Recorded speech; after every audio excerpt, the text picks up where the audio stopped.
فرمایا میں نے انہیں معرفت باری کی استعداد دی، اس کے لیے کچھ شرائط رکھ دی، حدود متعین کر دی، کچھ کام مقرر کر دیے کہ یہ کرو گے یہ نہیں کرو گے۔ اب انہوں نے اپنی پسند سے میرے ان احکام کی پرواہ نہیں کی، میری بات کو نہیں مانا، میرے نبی کی غلامی چھوڑ دی، میرے نبی کا اتباع نہیں کیا، تو یہ زبردستی محنت کر کے خود جہنم میں جا رہے، میں تو انہیں پھینک کر راضی نہیں ہوں۔ میں تو ان پر خوش ہوں جنہوں نے میرے نبی کی اطاعت کی اور جنت میں پہنچے، میں تو انہیں پسند کرتا ہوں، ان پر خوش ہوں، ان پر راضی ہوں۔ ہاں میں چاہتا تو سب کو جنت میں پیدا کر کے جنت میں بھیج دیتا، دنیا میں بھیجتا ہی نہیں۔ ان اللہ بکل شیء علیم، ہر چیز کا مجھے پتہ ہے، علم ہے، مجھے یہ علم تھا کہ جب یہ دنیا میں جائیں گے ان کے لیے یہ حدود متعین ہوں گی تو کون ان حدود کی پاسداری کرے گا اور کتنے اس میں ناکام ہو کر جہنم میں جائیں گے۔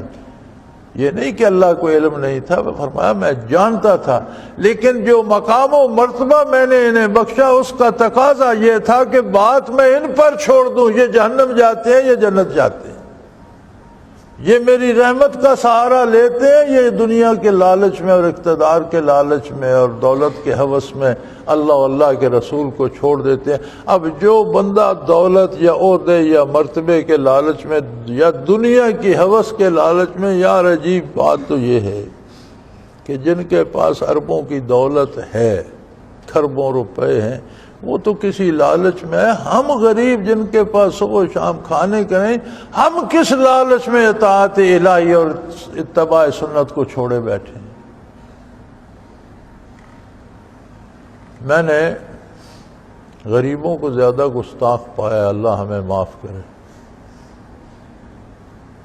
یہ ایسے جملے کہتے ہیں جو ایک جملہ جہنم جانے کے لیے کافی۔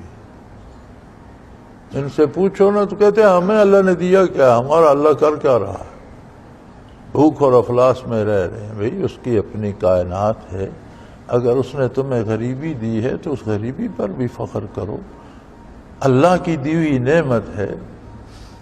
اور غریبی ایسی دولت ہے جو ان ہزاروں گناہوں سے بچا لیتی ہے جو دولت مند کر سکتا ہے، غریب نہیں کر سکتا۔ غریبی میں راحت و سکون زیادہ ہے دولت کی نسبت۔ الحمدللہ ہم نے غریبی بھی دیکھی ہے، اللہ کا شکر ہے، اس میں بھی بڑی موج رہی۔ اللہ نے دنیا کی دولت بھی دی ہے، دین کی دولت بھی دی ہے، لیکن یہ بڑی پکی بات ہے، زندگی کا تجربہ ہے کہ غریبی میں سہولتیں زیادہ ہیں اور دولت میں دشواریاں زیادہ ہیں۔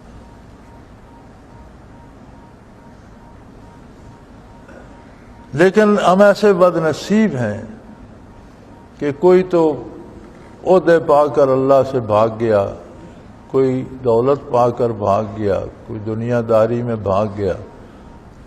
یہ غریب لوگ پتہ نہیں یہ کیوں اللہ کا سجدہ نہیں کرتے، یہ کیوں جھوٹ بولتے ہیں، یہ کیوں حضور کا اتباع نہیں کرتے۔ اللہ کریم سب کو توفیق دے اور اس بات کی سمجھ اور شعور بھی دے۔ اب رہی یہ بات کہ اللہ اختیار نہ دیتا، اس نے ایسا کیوں کیا؟ فرمایا یہ سوال کرنے کی جرات کسی کو نہیں ہونی چاہیے، یہ کائنات میری اپنی ہے۔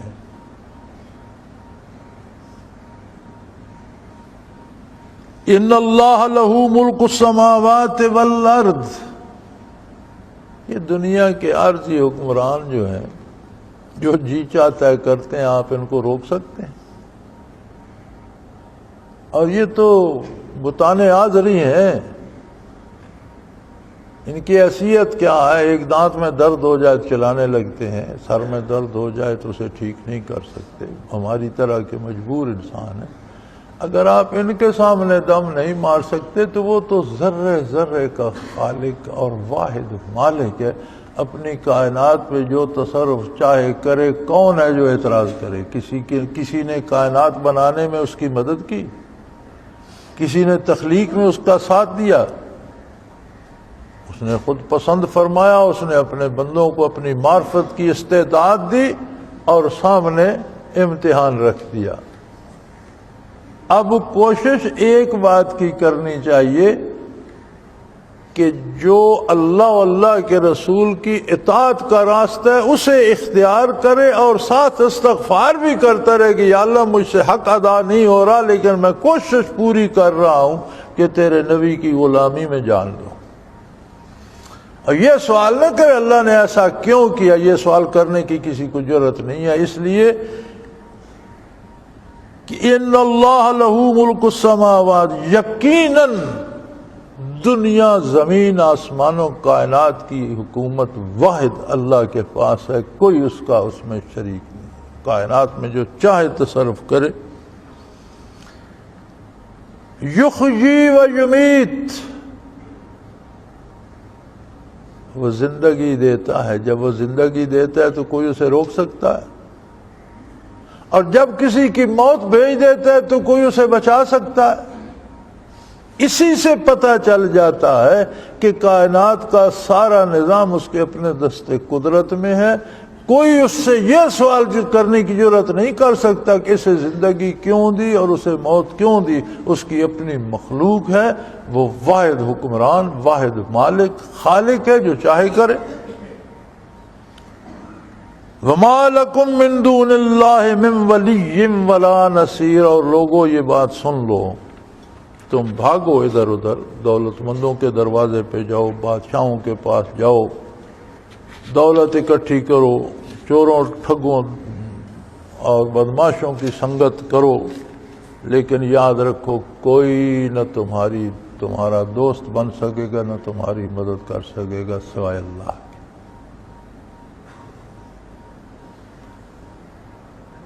اللہ سے جس کی دوستی ہے، اللہ جس کو دوست رکھتا ہے، کائنات کا ذرہ ذرہ اس کا دوست ہو جاتا ہے، اور جو اللہ سے دشمنی کرتا ہے کائنات کا ذرہ ذرہ اس کا دشمن ہو جاتا ہے۔ اللہ کی نافرمانی میں تمہیں کوئی بچانے والا آگے، سب وقتی آسرے ہیں، سب جھوٹی امیدیں ہیں، جھوٹی تسلیاں ہیں، فلاں یہ کر دے گا، فلاں وہ، کسی نے کچھ نہیں کرنا، وہ واحد و لا شریک ہے جو ہر وقت، ہر جگہ، ہر مقام پر تمہاری مدد فرما سکتا ہے۔ اگر اس سے اور اس کے نبی سے بگاڑ لوگے تو تمہارے پلے کچھ نہیں پڑے گا۔ وقتی طور پر اس نے خود مہلت دی ہوئی ہے، جتنی جتنی کسی کو زندگی بخشی اس کے مہلت ہے، جب موت آتی ہے تو دیکھ لو کافر اور مشرک کا، اور جس کا کفر پہ خاتمہ ہوتا ہے اسے کیا سزا ملتی ہے کہ کوئی اللہ کا نیک بندہ اس کے لیے دعا بھی نہیں کر سکتا، کوئی سفارش بھی نہیں کر سکتا، کوئی یہ کہہ بھی نہیں سکتا کہ اللہ اسے معاف کر دے۔ اس پر بھی پابندی لگا دی تو پھر کیا ان کو کیا ملا؟ سو میرے بھائی، اللہ کی حاکمیت اعلیٰ کو ماننا چاہیے، کائنات اس کی اپنی ہے، وہ جو چاہے کرے، یہ اس کا کرم ہے کہ اس نے استعداد معرفت بخشی، اور یہ اس کا کرم ہے کہ اس نے اتنا کریم نبی مبعوث فرمایا جو رحمت للعالمین ہے، جو جہانوں، سارے جہانوں کے لیے اللہ کی رحمت مجسم ہے۔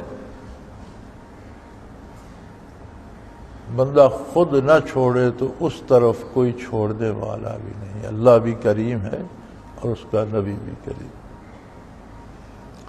وہ کسی نے بہت خوب کہا تھا، یا رب تو کریمی و رسول تو کریم، یا رب تو کریمی و رسول تو کریم، اے پروردگار تو بھی کریم ہے، تیرا رسول بھی کریم ہے، صد شکر کے ہستے میانے دو کریم، یہ تیرا بہت بڑا احسان ہے کہ ہم دو کریموں کے درمیان، اتنا بڑا انعام ہے ہمارے لیے کہ ہم دو کریم ہستیوں اللہ اور اس کے رسول کے درمیان ہیں۔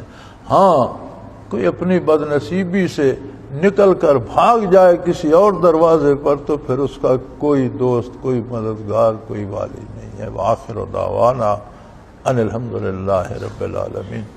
اللہ اللہ اللہ اللہ